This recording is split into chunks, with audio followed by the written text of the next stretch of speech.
here on Life FM with Lauren and Daz on the Takeover, and it's a good day because it's Wellness Wednesday. Yeah, it is. Wellness Wednesdays on the Takeover, brought to you by station sponsor Kelli K Naturopath. Book your free intro call today at kellik.com.au. Yes, Kelli K Naturopath joins us over Zoom. Kelli, how are you? Yeah, I'm really well, thank you. How are you going? Your first week? Yeah, first week as new Takeover host, going well, you know. It's our, we consider this our O week, our orientation week. Yes, you know, absolutely. Getting warmed up to, the seat that Maz has left us. So, yeah, very, very excited. But very, very excited to talk with you tonight, Kelli. And tonight we're talking about glandular fever, which is a very interesting topic, and I know it's a disease that's usually quite common around people in the younger age, but tell us a little bit about what glandular fever actually is, because I know it also goes by a few different names, mono and also kissing disease, which I'm very, very intrigued to know why it's called that. So tell us, Kelli, what is glandular fever? Okay, so glandular fever is an illness that is caused by the virus Epstein-Barr virus. Okay. And yes, it has a few nicknames. So it is also called mono, or in the past it has been, and kissing disease as well. I think that's purely because it's contracted by saliva. And they used to think it was caused by kissing other people. Wow. Now we know it's just like any other virus and, droplets and all of that. So, yes, that is why it was called kissing disease. And it typically presents, you're right, in more so in younger people. It will often come on in teenage years or young adulthood.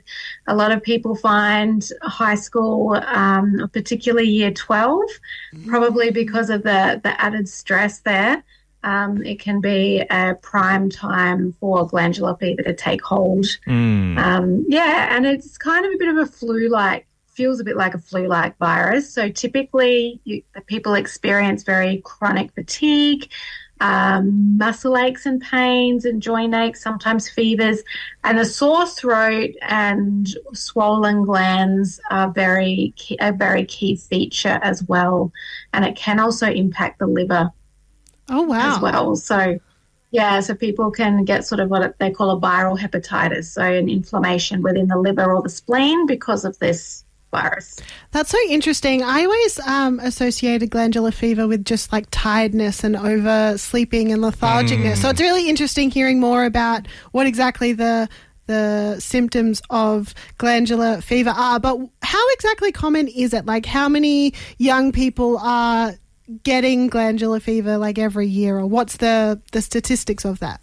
Yeah, it's really difficult to say. The amount of people that contract the actual virus, Epstein-Barr virus, is very, very common. So it could be possibly as high as 90%. Oh, wow. However, not everyone will necessarily get symptoms. And certainly not everyone will get it severely. So some people might just think they've had a bit of a cold or a flu and not really get tested. Usually the more severe cases is when they start testing and when people are struggling to recover after a few weeks. So possibly in terms of actually getting glandular fever as a more severe condition, probably is closer to around 25 to 60%, which is kind of a big range, but you can read different numbers in different places. So, the symptoms seem very similar to the common cold. So how would we, as someone who might get it, be able to differentiate the difference between the two?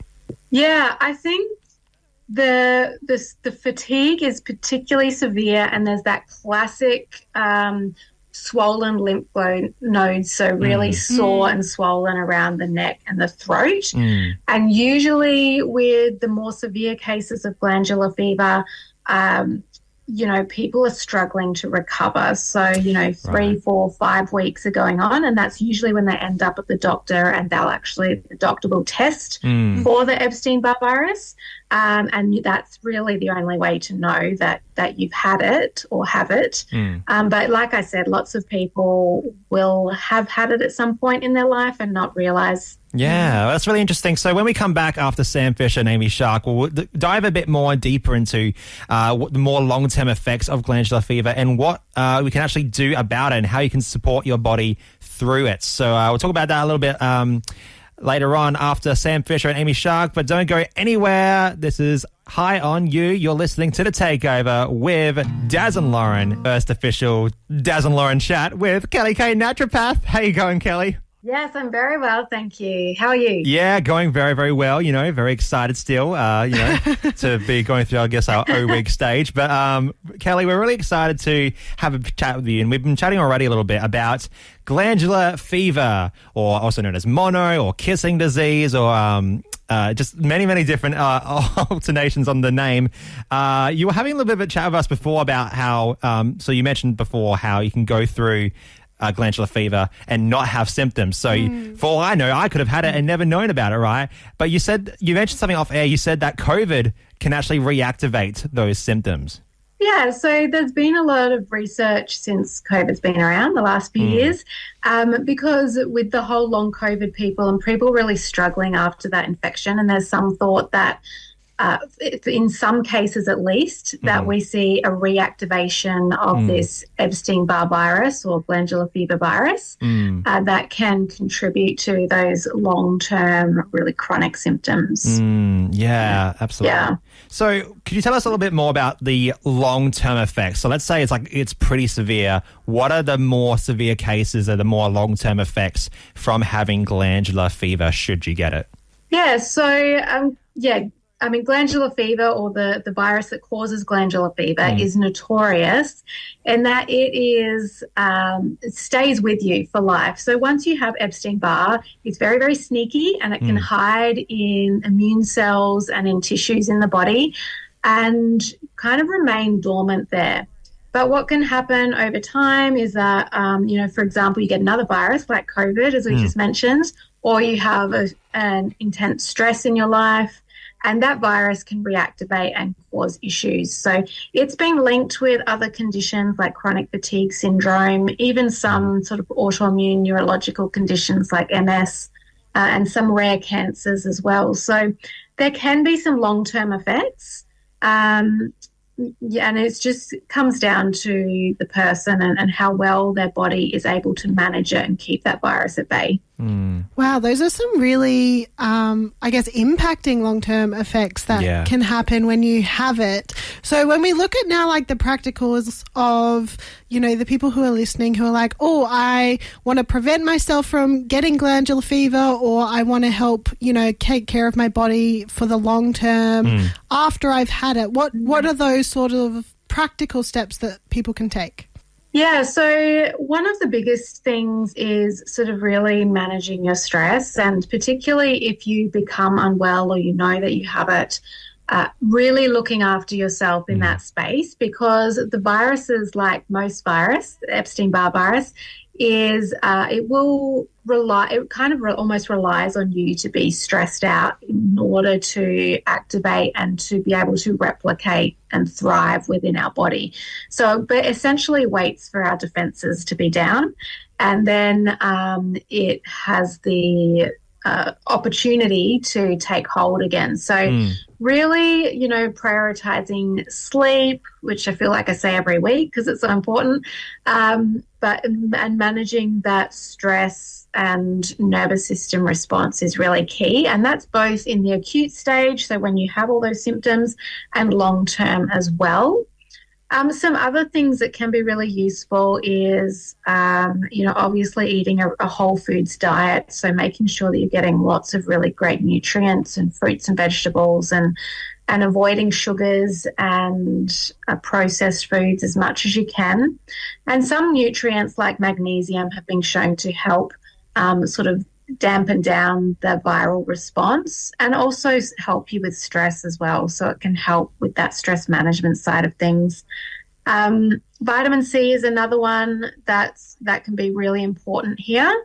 And there's also a few herbal medicines that we use. So Epstein-Barr virus, it's what we call an envelope virus. So it's really difficult for our immune system to break down to deal with, whereas some herbal medicines can help in terms of neutralizing these types of viruses. So that's really important as well.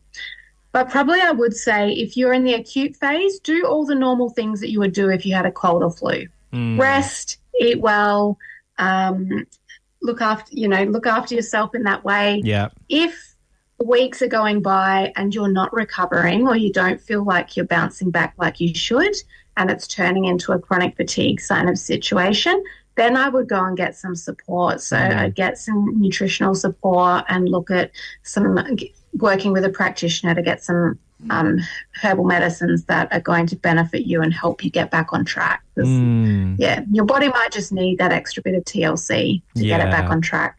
Yeah, absolutely. All very good advice there, and really good for for anyone who wants to know more about it. I'm glad to have these chats with you, Kelli, and to sort of know a bit more about the identity of these issues and then these diseases, and also how to combat them. But Kelli, always love having a chat with you, and we look forward to having a chat with you very, very soon later down the line. But Kelli, thank you so much for coming on air with us tonight, and hope we can have a chat with you again very, very soon. Thank you. Thanks for having me. I'll see you in a fortnight. No worries. You're listening to The Takeover. Wellness Wednesdays on The Takeover, brought to you by station sponsor Kelli Naturopath. Book your free intro call today at kellik.com.au.